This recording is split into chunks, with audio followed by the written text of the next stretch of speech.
Kana Nabiyyu sallallahu alaihi wasallam, adalah kebiasaan Nabi sallallahu alaihi wasallam, idzan sarafa min salatihi, kalau beliau tuntas mengerjakan salatnya, istaghfara thalathan, beliau beristighfar 3 kali, menyontohkan kepada kita istighfar 3 kali. Jadi amalan pertama pasca salat, assalamualaikum warahmatullahi, assalamualaikum warahmatullahi. Anda mau lengkapi sampai wabarakatuh boleh, gitu kan? Anda mau assalamualaikum sampai situ boleh. Jadi boleh singkat assalamualaikum, boleh. Kalau di madzhab Maliki itu biasanya yang salam pertama assalamualaikum, kemudian yang kedua assalamualaikum warahmatullahi, ya. Kalau Anda mau assalamualaikum warahmatullahi boleh, sampai wabarakatuh juga boleh, ya. Itu luas sekali babnya, sudah saya terangkan di bab fikih salat yang lalu. Lalu setelah itu apa amalannya? Sejenak, ya, kemudian langsung kita beristighfar kepada Allah 3 kali, ya, 3 kali. Yang paling singkat, yang paling pendek tadi dikonfirmasi di syarah, gitu kan.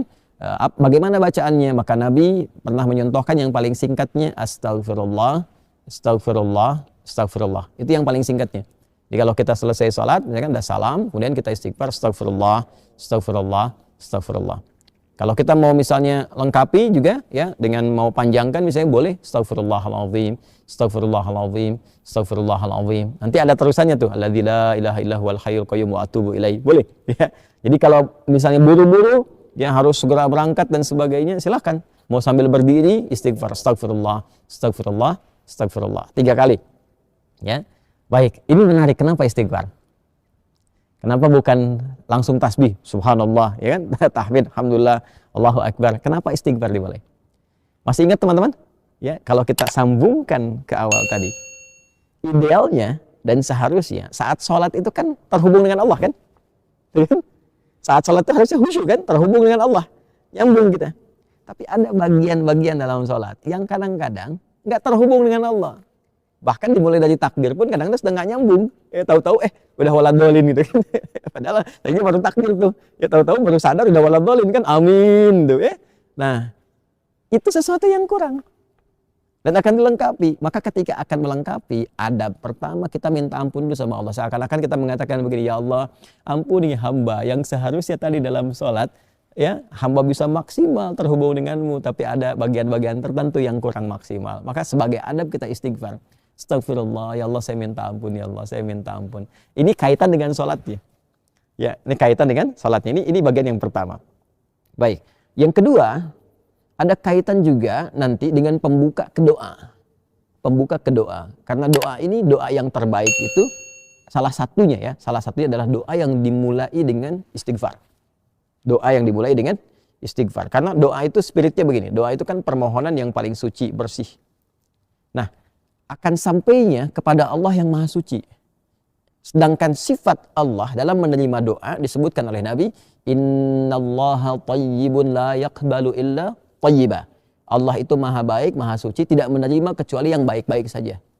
Ya, maka permohonan yang baik itu akan sampai kepada Allah yang maha baik jika hatinya baik dan jika dirinya baik.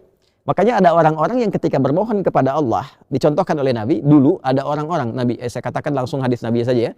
Qala Rasulullah sallallahu alaihi wasallam bima ma'na atau kama qala Rasulullah sallallahu alaihi wasallam, thumma dzakara ar-rajula asy'atha aghbara yutilu as-safara, ya kan?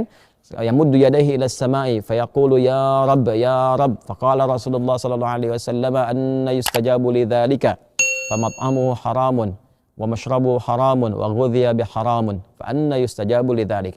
Nabi mengisahkan seorang lelaki yang menempuh perjalanan panjang. Perjalanan panjang yang diniatkan untuk menaati Allah itu berpotensi mengabulkan doa. Makanya kalau sedang safar banyak berdoa. Safar ke yang baik-baik, ya, bukan safar ke tempat-tempat gak jelas, itu kan. Kemudian setelah itu sampai di situ dia mengangkat tangannya. Orang yang mengangkat tangan untuk berdoa, kata Nabi, innallaha hayyun karibun. Sungguh Allah itu sangat maha mulia dan sangat maha memahami, ya, keadaan hambanya. Ya, maka ketika hambanya mengangkat tangannya, sulit, ya, untuk tidak terkabul doanya. Cepat bagi Allah mengabulkan doa. Demikian terjemah bebasnya kurang lebih seperti itu. Kemudian dia berkata, ya Rabb, memohon dengan al-asma'ul husna. Al-Asma'ul Husna. Memohon dengan Al-Asma'ul Husna mempercepat terkabul doa. Seperti Quran surah ke-17 Al-Isra di ayat 110. Qul Allaha awid ar-Rahman ayyamma tad'u falahul asma'ul husna. Sebut nama Allah, sebut nama Ar-Rahman. Kalau mau spesifik, pilih salah satu nama di Al-Asma'ul Husna sesuai dengan kebutuhan kita. Jadi dia melakukan 3 hal yang seharusnya mempercepat doanya 3 kali lebih cepat dari keadaan biasa. Tapi komen Nabi apa? Kata Nabi, anna yustajabu lidzalik. Bagaimana doanya bisa dijawab? Susah dijawabnya nih. Kenapa? Mat'amu haram, sumber makanannya haram. Kan masyrabu haram, sumber minumannya haram. Ya, kemudian juga maaf malbasu haram, pakaiannya haram, wa ghudhiya biharamin, dan perangkat hidupnya haram. Anna yustajabu lidzalik. Jadi yang haram-haram yang bisa bersumber dari maksiat, dari kesalahan itu menutup kadang-kadang jadi hijab. Ya, semakin tinggi, semakin kuat pekerjaan haramnya, semakin tebal penutupnya. Ya, semakin tebal penutupnya. Tapi kalau haram-haram dosa-dosanya misalnya kecil-kecil, tipis tuh sekatnya. Ya, kalau tipis kan cahaya masih bisa tembus kan? Tapi kalau tebal kan mantul. Itu ilustrasinya begitu. Ya, sedangkan Allah kan pemberi cahaya, nurun ala nur. Ya, cahayanya nggak bisa nyampe tuh kalau Allah berikan, nggak bisa tembus ke kitanya karena hatinya bermaksiat. Maka untuk membuka itu dengan istighfar. Astagfirullah, astagfirullah, astagfirullah. Makanya kalau orang rajin istighfar tuh, dulu saya pernah ceritakan kan, dan viral juga kisah ini ya, di berbagai kesempatan. Orang rajin istighfar itu kadang-kadang belum minta, Allah sudah kabulkan. Saya tidak harus mengulang tentang kisah tukang roti ya, dan sebagainya. Gitu. Tapi itu indah sekali, latihan deh, latihan. Sampai istighfar itu di kebiasaan, bukan hanya pasca sholat.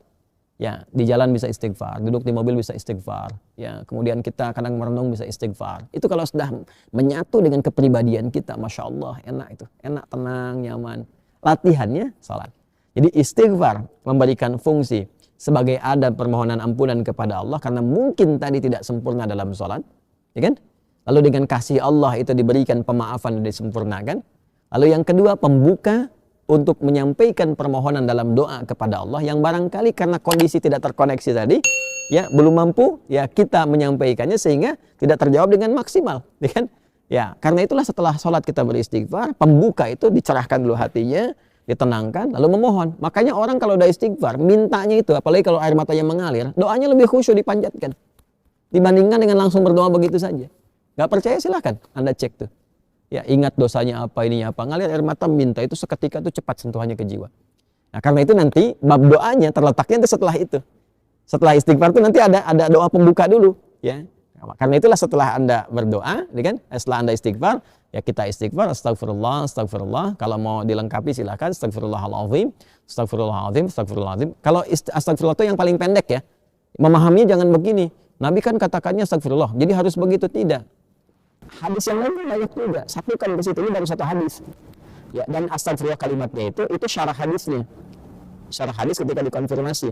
Hadis pokoknya menyatakan istighfar dan beristighfar 3 kali. Gak disebutkan bagaimana caranya. Kalau kita ngaji hadis kita temukan ada 3 nih, versi yang pendek, versi menengah, versi yang panjang. Ya, memahaminya bagaimana? Kalau sedang buru-buru ya, kalau mau singkat astagfirullah, astagfirullah, astagfirullah. Kalau sedang agak santai astagfirullahaladzim, astagfirullahaladzim. Kalau mau lebih panjang lagi, lebih santai lagi astagfirullahaladzim. Alladzi la ilaha illa huwal hayyul qayyum wa atubu ilaih, gitu kan? Astagfirullahaladzim alladzi la ilaha illa huwal hayyul qayyum wa atubu ilaih. Atubu untuk pribadi, natubu untuk banyakan. Ya kan? Jelas ya?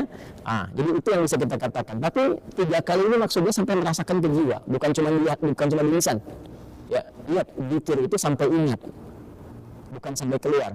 Jadi sampai ingat ya, sampai betul kalimat yang kita ucapkan mengingatkan kita dengan atau menyambungkan kita dengan Allah Subhanahu wa taala. Astagfirullah, astagfirullah, astagfirullah. Rasakan di hati kita sampai tembus ke jiwa.